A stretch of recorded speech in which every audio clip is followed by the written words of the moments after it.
Hi, welcome back to the basement. I'm Steve Lewis. Today we're talking in great detail about the Beach Boys' 1971 opus, Surf's Up.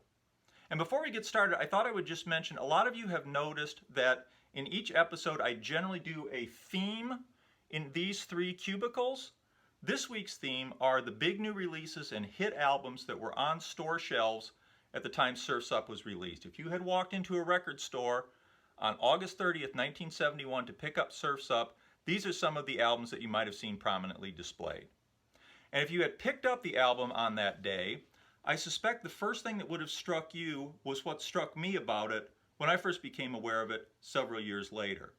And that is the hip, ironic juxtaposition between the cheery title Surf's Up and the very somber album cover. This kind of thing was completely unprecedented in the Beach Boys' work. The Beach Boys had always been fairly sincere. Some people found that charming, some people found it corny. Many people like me found it both charming and corny in various degrees. But it was a bit out of step in the late 60s and early 70s at a time with titles like Crown of Creation, Bless Its Pointed Little Head, Let It Bleed, American Beauty, Strange Days, and We're Only in It for the Money. The somber tone of the cover is ironically contrasted with the cheery Surf's Up title. Of course, the phrase Surf's Up is used with a similar kind of irony in the actual song itself.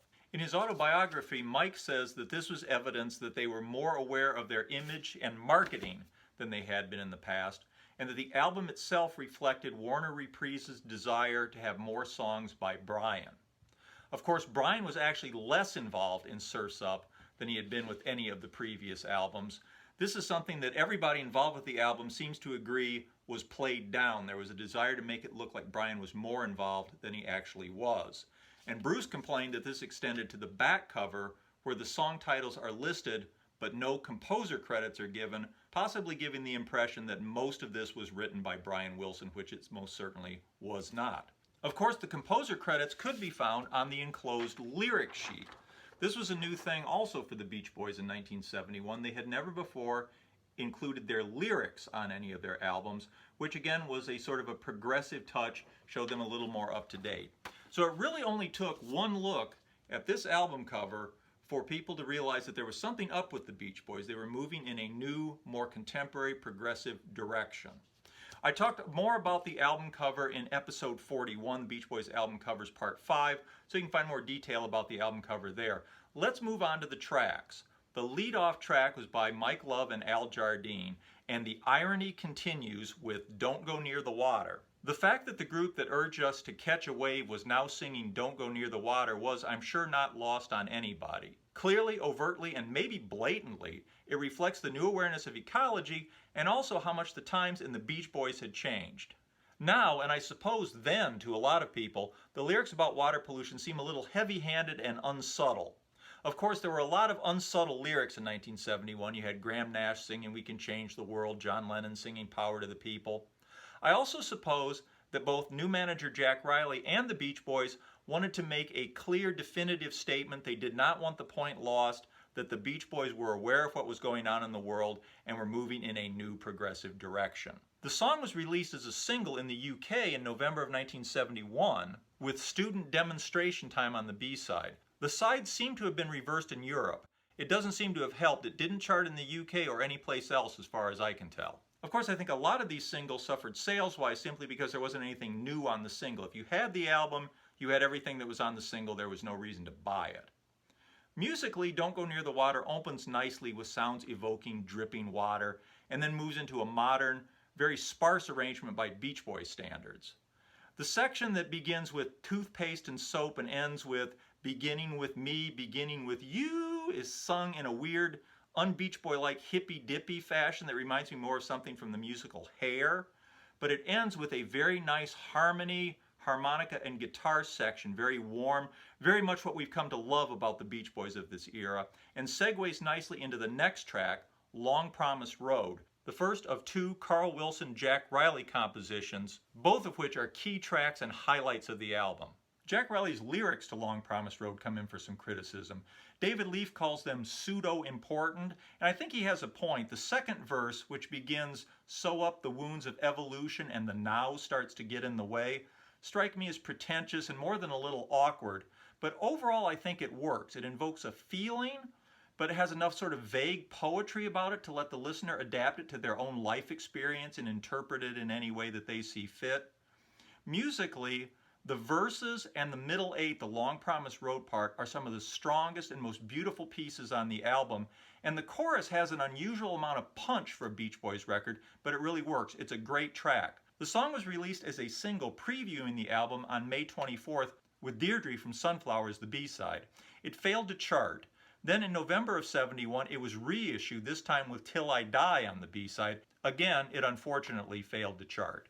Next up is Take a Load Off Your Feet, a track which we know from the Feel Flows box set began life much earlier, way back in January of 1970, when the band was working on what would eventually become the Sunflower album.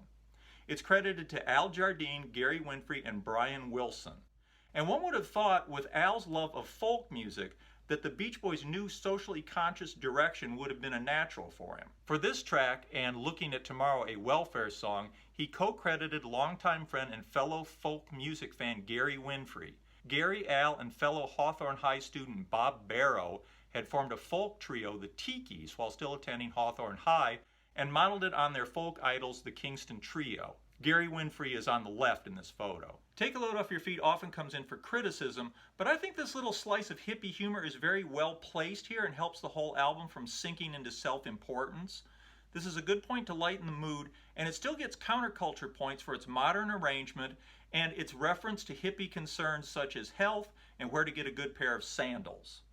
Next up is what I have often said is Bruce Johnston's finest song, Disney Girls 1957. It's got a beautiful melody, beautiful arrangement, and some lovely backing vocals from the group. I think Bruce was a little ahead of the curve on 50s and early 60s nostalgia here. Even hippies get nostalgic every once in a while, and there would soon be a wave of nostalgia in the US with things like American Graffiti, Crocodile Rock, Happy Days, and new hits from 50 stalwarts like Chuck Berry and Rick Nelson, who of course gets name-checked here in the reference to the Ozzie and Harriet show, Hi Rick and Dave, Hello Pop, and Good Morning Mom. It's an excellent track and a nice interlude before side one closes out with Student Demonstration Time, a rewrite of Lieber and Stoller's Riot in Cell Block No. 9 with new lyrics by Mike Love. The performance is good, and musically it's a nice change of pace to close out side one. Lyrically, however, it's a different story. Where something like Don't Go Near the Water is direct, the lyrics to Student Demonstration Time can only be seen as kind of moronic. It talks about the fact of student demonstrations without ever offering the slightest insight or point of view, except, I suppose, if there's a riot going on, you best keep out of sight. I'm sure student protesters were not particularly enamored of the "there's a riot going on" refrain, which is the only lyrical holdover from Lieber and Stoller.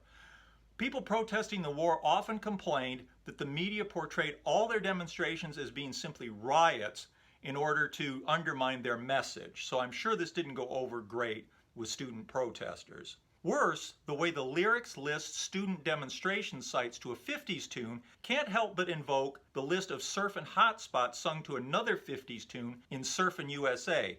This is not a comparison you want made. With lyrics espousing no particular point of view on student demonstrations, it would be easy to conclude that Mike Love, and by extension the Beach Boys, just see social consciousness as the latest teenage fad for them to exploit in song. And this is not an impression you want to make in 1971. In a 1974 interview, Jack Riley said that he and Carl were embarrassed by the track, while Dennis was disgusted with it.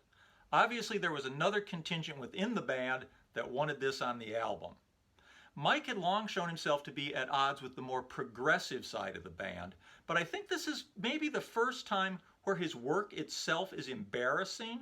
Not everything he had done had been great, obviously, but I think this is the first time he lapsed over into being embarrassing on record. Let me know what you think about that. I suspect there are some very diverse points of view, and I'd love to hear it. As I mentioned, Student Demonstration Time was released as a single A-side in continental Europe in November, with Don't Go Near the Water on the B-side. Maybe they figured this track would go better in a territory where the words weren't so readily understood. Whatever the case, it doesn't seem to have charted anywhere. Fortunately, side 2 begins much more promisingly with the second Carl Wilson-Jack Riley co-write of the album, Feel Flows. This is a highlight not only of the album, but of the entire Beach Boy catalog. It's similar in spirit to Long Promised Road. However, instead of the hard driving chorus, Feel Flows features a chorus that is even more beautiful and ethereal than the verses. There's an excellent guitar solo and a beautiful, lovely flute solo from Charles Lloyd. Lyrically, Riley seems less self-consciously trying to reach heaviness here, and therefore the lyrics succeed better at achieving it. The song is almost impossibly beautiful. I've talked before about how I think in the early 70s, the Beach Boys were almost on the edge of creating a new genre of cosmic doo-wop, and this track is a prime example. I have to say, this is not only one of my favorite Beach Boy tracks, this is one of my all-time favorite tracks of recorded music. Next up, we get Al Jardine and Gary Winfrey's Lookin' at Tomorrow, a welfare song. This is where Al's longtime love of folk music really converges with the Beach Boys' new socially conscious direction. And in the best folk tradition, Al borrowed the melody.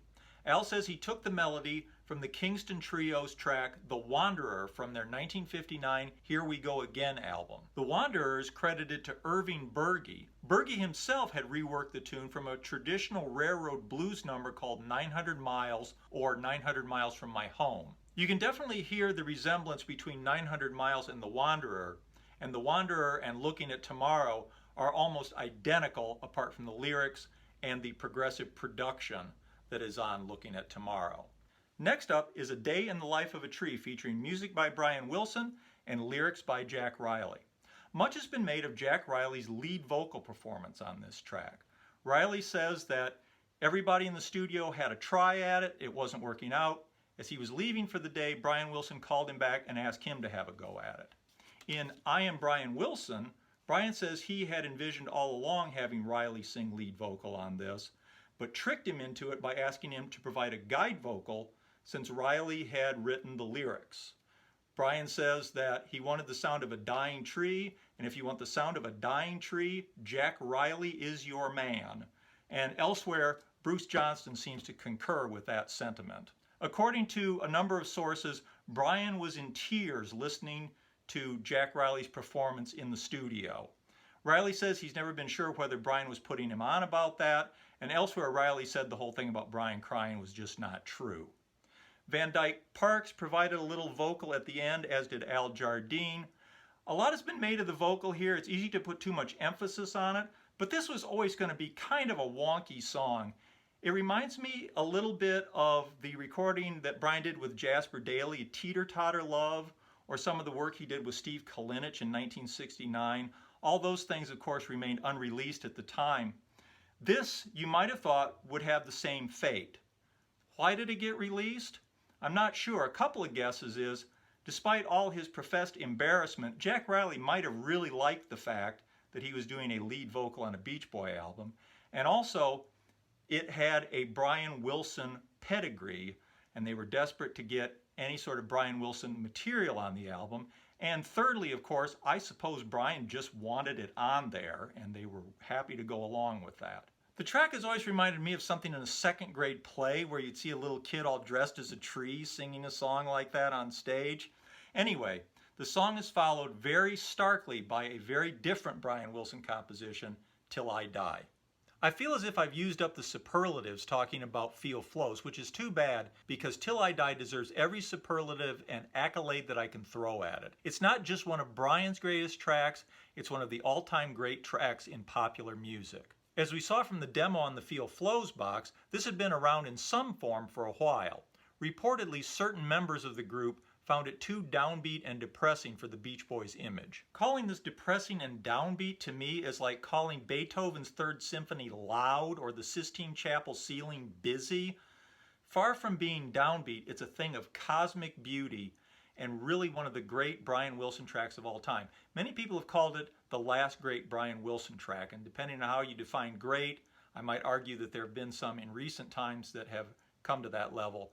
But I think you can argue that he never quite reached this level of greatness again. Very few people ever do. It's truly one of the great Beach Boy tracks. That is followed by the finale and the title track, Surf's Up. This was probably the most well-known and legendary of the unreleased Smile tracks due to being featured on Inside Pop, The Rock Revolution, which aired on April 27, 1967 on CBS. Brian played it solo on piano while Leonard Bernstein waxed rhapsodic about its beauty. It was one of a number of specials aired in the mid to late 60s attempting to explain the strange changes going on with America's youth. I'm sure this legendary status made it a draw for the album, and though Brian had little to do with finishing it, it helped build the impression that Brian was more involved with the album than he actually was. As we know, the track itself is mainly Carl in 1971, completing fragmentary and unfinished Brian Wilson recordings from 1966. Everything Leonard Bernstein said about Surf's Up is true. It's complex, mysterious, beautiful, and it ends with another Smile fragment, Child is the Father to the Man. For the fourth and final time, the Beach Boys chose to end their new album with a Smile fragment. And as great as the others were, they arguably saved the best for last. It's another truly astonishing track. Surf's Up was released as a single with Don't Go Near the Water on the B-side in November of 1971 in the US. Again, the single failed to chart. So that's the material that comprises the Surf's Up album. And it begs the question, where's Dennis? It wasn't widely known in 1971, but we now know, and the Feel Flows box set has really illustrated, Dennis was incredibly prolific in 1971 ahead of the release of the Surf's Up album. Yet none of his material is on the album itself. Why is that? Jack Riley says there were two reasons. One, it was left off as a political move to preserve peace and harmony in the group. They left the Dennis tracks off to make room for tracks by some non-Wilson members of the band. Also, Dennis was thinking about releasing a solo album. In September, the UK paper Disc and Music Echo reported that Dennis had left the Beach Boys. This actually might have been a great time for him to launch a solo career. He had a big public profile, he had a lot of tracks in the can. Anyway, it didn't come to pass. September 22nd, when the Beach Boys started to tour again, Dennis was back with them, and sadly there would be no solo album for another 6 years. We'll talk more about that in an upcoming episode about Dennis Wilson in the early 70s. Surf's Up reached number 29 on the US album chart, which was a vast improvement over Sunflower, which peaked at 151 the year before. In the UK, it was released in October, where it peaked at 15, improving on Sunflower's chart placement at number 29. As great an album as it is, anecdotally, I have the feeling that Surf's Up has lost some of its esteem over the years. When I first started buying Beach Boy albums in the early 80s and on into the 90s, I had the feeling that Surf's Up was held up as the best of the Jack Riley Hippie era albums. Now I feel like that's reversed. I feel like people look to Holland as the best of that period. Some people even rating Surf's Up below Carl and the Passions. I'm not sure why that is. I'm not even sure if that's true, but I'd love to hear if anybody has any thoughts on that. To me, Surf's Up remains a touchstone in the Beach Boys catalog and contains some of the greatest pop music ever recorded. When I first bought this album back in 1980, it was one of the things that really helped draw me into the Beach Boys. It showed me that there was much more to them than just the hit singles, that there was a lot to be found on all of their albums, and showed me what a great band they had really become. And in that way, it was still serving the function that it was meant to do when it was released back in 1971. Hope you've enjoyed this. Next time, we'll wind up 1971 with a look at the fourth quarter of the year. Please comment. Love to hear what you think about this. I've asked some questions. I know I'll get a lot of responses, particularly about Mike Love's lyrics, so looking forward to that. Please hit that like button. That's very helpful. And if you haven't subscribed, I would really appreciate you doing so. We'll see you next time to wind up 1971. Thank you. Bye.